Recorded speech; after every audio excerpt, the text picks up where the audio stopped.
राधे राधे। कैसे हैं आप सब लोग? बढ़िया बढ़िया ही रहना, मस्त स्वस्थ सुखी एवं सदा खुश रहना और सदा व्यस्त रहना। तो अभी बजे सुबह के 10। तो सुबह के रूटीन वाला काम मेरा लगभग हो चुका है। बस अब लड्डू गोपाल के लिए भोग बनाना है और फिर मेरा तो नाश्ता मैंने आज बना दिया है। और नाश्ता करने का मन नहीं है क्योंकि तबीयत ठीक नहीं है। जैसा कि मैंने आप लोगों को वीडियो में बताया था, पिछली वाली वीडियो में, उससे ही पहले, कि मेरे को नींद का प्रॉब्लम है। तो नींद नहीं आ रही है, उसकी वजह से ना थोड़ा सा पेट का भी प्रॉब्लम हो जाता है। तो भूख लग नहीं रही है और जो भी होगा थोड़ा बहुत नाश्ता तो करना ही है। तो यहाँ पर मैं आज आप लोगों को अपने लड्डू गोपाल के दर्शन करा देती हूँ। बहुत दिन हो गए लड्डू गोपाल के दर्शन आप लोगों ने नहीं किए हैं। ये देखो मेरे लड्डू गोपाल कितने सुंदर, कितने प्यारे लग रहे हैं। बैक कैमरे से दिखाती हूँ, हाँ, तो अच्छे से दर्शन हो जाएंगे। और तो ये रहे मेरे लड्डू गोपाल, मेरे वासु, जिनका नाम मैंने वासुदेव रखा हुआ है। ये देखो लग रहे हैं ना कितने प्यारे। और ये जो ड्रेस इन्होंने पहना है ये मैंने ही बनाया था, आप लोगों को मैंने दिखाया था, बहुत सुंदर लग रहे। और कैमरे में इनके ड्रेस का जो कलर है ना ये थोड़ा सा फीका आ रहा है, लेकिन ये डार्क कलर में है इनकी पोशाक, तो ये बहुत सुंदर लग रहे हैं। और अब मैं इनको खाली सिंगल ही जो वस्त्र है ना सिंगल पहना रही, नहीं तो अंदर से इनर भी डालती थी। अब थोड़ा सा मौसम चेंज हो गया है। और ये जो फूल हैं जो मैंने चढ़ा रखे अपने लड्डू गोपाल को, ये फूल मैं गांव से लेके आई थी। तो ये फूल मैंने कल चढ़ाए, देखो जो कल चढ़ाए थे उनमें और जो मैंने आज चढ़ाए उनमें कोई अंतर नहीं, इतने फ्रेश फूल हैं, बताओ। तो ये फूल मैं आप लोगों को दिखाती हूँ, मैंने यहाँ पर रखे हुए हैं पन्नी में, तो इनको मैं बाद में फ्रिज में रख दूँगी। ये पन्नी भर के मैं लेके आई थी गांव से, देखो ना कितने फ्रेश है अभी तक। इतने सुंदर गांव में फूल खिले हुए हमारे वहाँ, हमारे उत्तराखंड में अब सभी जगह गेंदे के फूल अच्छे से खिलते हैं, बहुत मात्रा में। तो ये मैंने 1 तारीख को तोड़े थे, आज देखो कितने 12 तारीख हो गई शायद। तो ये 4 दिन तक तो मेरे बैग में ही रह गए थे क्योंकि मेरी तबीयत ख़राब हो गई, मैं बिल्कुल भूल ही गई थी। उसके बाद मैंने बैग से बाहर निकाले, जबकि ये पन्नी में ऐसे बांधे हुए इकट्ठे करके ऐसे रखे थे। तो मुझे लगा अब तो सड़ ही गए होंगे, क्या काम आएंगे, मैं गांव से लेके आई। लेकिन देखो इतने फ्रेश, बहुत सुंदर लग रहे, इतने प्यारे लग रहे ना। और कलरफुल देखो कैसे जब खिलते हैं, पहले शुरू होंगे तो इस तरह डार्क रेड कलर में, कैमरे में इतने रेड नहीं दिख रहे हैं, बहुत डार्क कलर में रेड है, पर धीरे धीरे खिलते खिलते खिलते ये पूरे येलो कलर में बन जाते हैं। तो गांव में जो पौधे हैं ना, गेंदे के पौधे, वो इतने रंग बिरंगे हो रखे हैं ना, इतने सुंदर लग रहे हैं। तो ये जहाँ पे फूल, जहाँ से मैं तोड़ के लाई हुई फूल, वहाँ पे पानी का नल भी है।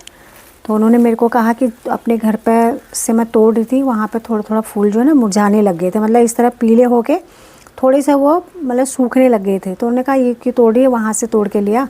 तो मैं ये पूरा पन्नी भर के लाई थी। तो इतने सुंदर ये फूल तो मैं रोज़ अपने लड्डू गोपाल को और अपने मंदिर में ये फूल चढ़ाते रहती हूँ। और आज से मैंने इन फूलों की मात्रा जो है कम कर दी, नहीं तो मैं 5 या 7 फूल चढ़ाती थी।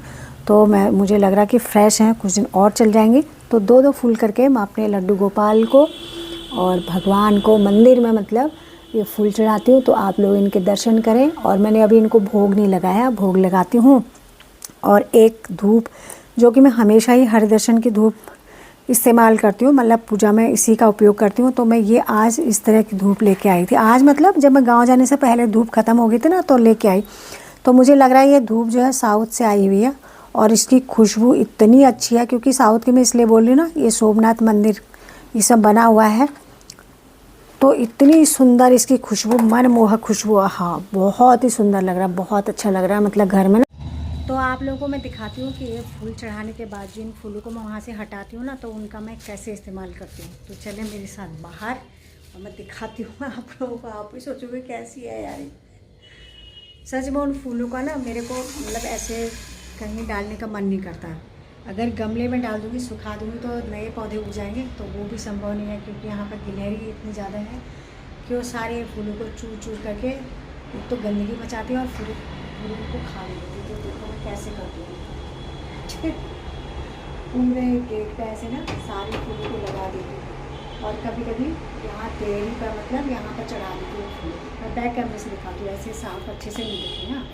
तो देखो मेरे कारनामे, तो मैं इस तरह इन फूलों को सारे यहाँ पर सजाते जाती हूँ, गेट पे लगाती हूँ। मेरे को ना इन फूलों को बाहर ऐसे कहीं पे प्रवाह करने का मन नहीं करा, तो मैं इस तरह इनको लगाते जाती हूँ। तो जितने फूल हैं, जब तक अभी ये सूखे नहीं, अभी देखो अभी भी ये फ्रेश है, इनको इतने दिनों से यहाँ पे रखे हुए हो गए, तो बस ऐसे ही इनको ऐसे लगाते जाऊँगी और फिर जिस दिन सारे फूल सूख जाएंगे या सारे जितने भी फूल हैं सब इस्तेमाल हो जाएंगे ना, फिर इनको सब निकाल करके फिर परवाह कर दूँगी। क्योंकि गिलहरी इतना परेशान करती है ना, अगर इन्हें मैं गमले में डाल दूँगी तो नए पौधे उग जाएंगे, पर ये भी संभव नहीं है। तो इस धूप का उपयोग करने के बाद मेरे को इतना अच्छा लग रहा ना, मन एकदम बहुत अच्छा लग रहा। मुझे ऐसा लग रहा जो फूल मालाएं हम चढ़ाते हैं ना, जैसे आप लोगों ने भी ऐसा देखा होगा कि उन फूलों को सुखाने के बाद उसमें कुछ और चीज़ों को मिश्रण करके धूप बनाई जाती है, तो शायद ये धूप भी ऐसी ही बनी है, शायद, ऐसा पक्का तो मैं नहीं कह सकती हूँ। तो इसकी खुशबू जो है एकदम मंद मंद खुशबू, मतलब सुगंध इतनी अच्छी आ रही है, बहुत अच्छी आ रही है। तो मैंने धूप आज वो वाली उपयोग करी, क्योंकि जो धूप पहले स्टिक वाली थी ना, जिसमें धूप मतलब सूखा होता है, जैसे जिसमें धुआं कम आता है, वो वाली धूप जलाई थी, तो वो धूप वैसी अच्छी नहीं थी, उतनी अच्छी।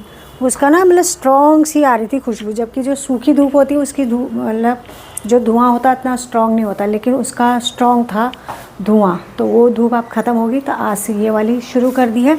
वैसे मैं रोज़ हमेशा ही हरी दर्शन धूप लेके आती हूँ, तो ये वाला हरी दर्शन धूप का जो पैकेट था मुझे अलग लगा थोड़ा, तो मैंने कहा चलो इसे ही लेके जाती हूँ। चलो अब मैं वीडियो को पूरी ही कर देती हूँ यार, फिर मैं अपना और काम करूँगी। तो आजकल जैसे मैंने पिछली वीडियो में आप लोगों को बताया था कि मेरा बेटा बोलता कि मैं चले जाऊँगा, उसके बाद आप अपना काम करते रहना, तो मैं ऐसे ही करती हूँ। लेकिन अब थोड़ा सा मौसम चेंज होने लग गया है, तो जब तक वो उठता है, जब तक उसका मतलब समय होता है उठने का या अपना जो भी तैयारी करनी है उसके लिए, फिर मैं अपना काम तब तक ख़त्म कर दूँगी, क्योंकि बहुत लेट हो जाती है ना, मौसम चेंज हो गया है। सर्दियों में तो कोई बात नहीं, जब बहुत ज़्यादा ठंड है तो उसमें तो ठीक है, लेट उठे या जो भी करा आपने। तो सोच रही हूँ कि थोड़ा सा एक आध दिन में पार्क का भी चक्कर लगा के आऊँ सुबह के टाइम, क्योंकि घर में रह के दिमाग में बहुत तरह के ऐसे बातें आने लग जाती है, बहुत ऐसे विचार आने लग जाते हैं जो कि आने नहीं चाहिए। क्योंकि अगर कोई विचार आते हैं, कोई गलत बातें हमारे दिमाग में आती हैं, तो हमारा ही नुकसान होता है, किसी को फ़र्क पड़ने वाला नहीं है। तो इसलिए थोड़ा सुबह के टाइम, और उम्र के हिसाब से भी वैसे तो हमेशा हर किसी को ही अपने शरीर को मतलब ऐसा एक्टिव रखना चाहिए, जो कि बाहर घूमना फिरना या फिर एक्सरसाइज करना, व्यायाम करना हमारे लिए, हमारे शरीर के लिए, हमारे दिमाग के लिए हमें बहुत ज़रूरी है। लेकिन जैसे जैसे उम्र बढ़ती है तो उसमें ये चीज़ करना बहुत ज़रूरी हो जाता है, आवश्यक हो जाता है। जैसे कि मुझे नींद नहीं आ रही है या फिर मुझे भूख नहीं लग रही है, तो इसका कारण ये भी हो सकता है कि मैं घर से बाहर बिल्कुल भी नहीं निकलती हूँ, तो उसकी वजह से जैसे पाचन क्रिया भी ख़राब हो जाती है, और बहुत सारे हमारे नर्वस सिस्टम हैं, हमारे त्वचा को नुकसान होता है, हमारे मांसपेशियों को नुकसान होता है, हड्डियों को नुकसान होता है, हर जगह नुकसान ही नुकसान होता है। तो इसलिए मैं सोचूं कि सुबह के टाइम पर थोड़ा सा अब ठंड कम होगी तो सुबह का घूमना भी शुरू कर देती हूँ, और जैसा भी होगा अब क्या करें, मन से तो सोचूं और तन भी साथ दे, तभी तो होगा ना। थोड़ा सा तबीयत ठीक हो जाए, थोड़ा सा एनर्जी से आ जाती है ना, तो उसमें थोड़ा अपना काम करने का मन भी करता है किसी भी चीज़ में। तो ऐसा मैं सोच रही हूँ, देखो क्या होता है। और सुबह काम भी जो है उसको भी जल्दी करने की सोच रही हूँ, बहुत लेट हो जाती है ना। वैसे तो कहाँ जाना है, घर में ही रहना है, पर यह है कि काम हो जाता है, फिर उसके बाद मैं अपने हारमोनियम पर बैठ जाऊँगी तो 1-2 घंटा उस पर निकल जाएगा, और थोड़ा अपने लड्डू गोपाल के साथ बात कर लूँगी। तो इस तरह समय तो निकल जाता है, मुझे समय निकालने में कोई दिक्कत नहीं होती। अकेली भी हूँ घर में, मुझे मौन रहना अच्छा लगता है, चुप रहो, किसी से बात नहीं करनी, घर में कोई है नहीं। तो मेरे को ये मेरे अंदर है शुरू से ही, मुझे ज़्यादा बात करना पसंद नहीं है। आप सोचते होंगे इतना चपट चपट तो कर रही है और कितना बात करना है, पर ये मैं वीडियो बना रही हूँ, ये बोलना यहाँ पर ज़रूरी है। अगर मैं ऐसे मौन बैठ जाऊँगी पगली जैसे, आप सोचोगे पागल हो गई है, तो यहाँ पर बोलना बहुत ज़रूरी है। बस मैं इतना ही बोलती हूँ, और बेटे के साथ इतना बोलती हूँ कि खाना क्या बनाना है, वो बोलेगा ये बनाना है, बना दिया, खा लो बेटा, खा लिया, बस अपना सो गए। इसके अलावा बात नहीं होती है। बेटा भी ज़्यादा नहीं बोलता, मैं भी ज़्यादा नहीं बोलती हूँ। और बात करने का फ़ायदा भी क्या है, बात यह है कि कोई मतलब की बातें अगर किसी के साथ हों, जो फ़ायदा सामने वाले को भी हो रहा है या मुझे भी उस बात को करने से, सुनने से फ़ायदा हो रहा है, तब तो कोई बात भी करो। फालतू की बात ऐसा मुझे अच्छा नहीं लगता।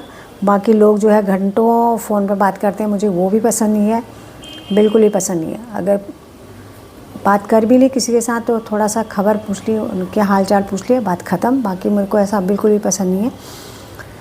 तो देखती हूँ आज मेरे को बाहर जाना है, बाहर इसलिए जाना है, कुछ सामान सुमन नहीं लाना है। मैं जो गाय की रोटी निकालती हूँ ना, तो क्या होता है, वैसे तो जब भी गाय की रोटी निकाल रहे हैं आपको उसी समय वो गाय तक रोटी पहुँच जानी चाहिए, लेकिन क्या होता है कि ऊपर से नीचे उतरना, फिर एक सोचना पड़ता है कि भाई नीचे जाऊँ ना जाऊँ, क्या करूँ करके। तो इसलिए मैं गाय की रोटियाँ इकट्ठी हो जाती है, 2 टाइम 3 टाइम 4 टाइम, कभी तो 5-6 दिन की भी रोटियाँ इकट्ठी हो जाती है। मन तो दुखी होता है कि इस रोटी का निकालने का फ़ायदा ही क्या है कि जब हम 4-4 5-5 दिन तक रोटियाँ इकट्ठी करती हैं, पर क्या करें भैया, ऊपर वाला सब समझता है। तो आज रोटियाँ इकट्ठी हो गई हैं, तो अगर गई तो मैं रोटियाँ दे के आऊँगी और फिर थोड़ा सा पार्क में 2-4 चक्कर, अगर हिम्मत होगी, आज पेट भी थोड़ा ठीक नहीं है, हिम्मत रहेगी तो 2-3 चक्कर पार्क के लगा के आ जाऊँगी और धीरे धीरे ऐसे ही करके शुरुआत करूँगी। फिर पार्क भी जाना शुरुआत करनी है कि भाई किसी की वजह से अपनी सेहत को ख़राब करना या फिर अपना दिमाग ख़राब करना, अपने अंदर कुछ ऐसे भूचाल लाना ठीक नहीं है।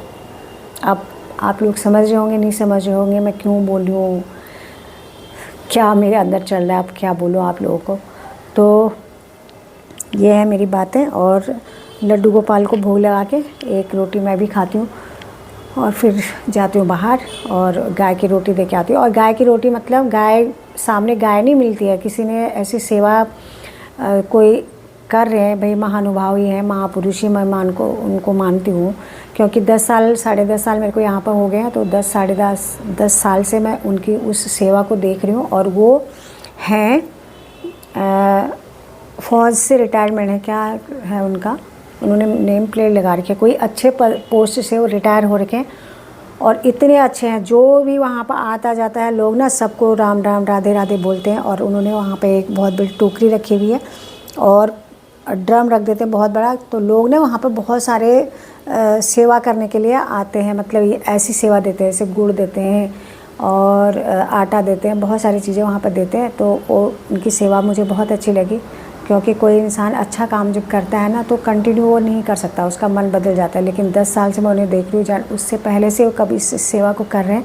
तो ये सेवा सबके बस की बात नहीं है, बहुत तरह के लोग सेवा करते हैं, निस्वार्थ सेवा सबके लिए अच्छी होती है। तो फ़ोन आ गया था बीच में, तो वीडियो को समाप्त कर लेती हूँ। आपको वीडियो कैसी लगी कमेंट लाइक शेयर जरूर करना। आप मेरे चैनल पर नए हैं तो चैनल को सब्सक्राइब कीजिएगा। मैं इंस्टाग्राम पर भी हूँ, आप मुझे वहाँ भी फॉलो कीजिएगा। कल आती है एक नई वीडियो के साथ, तब तक के लिए राधे राधे, जय श्री कृष्ण।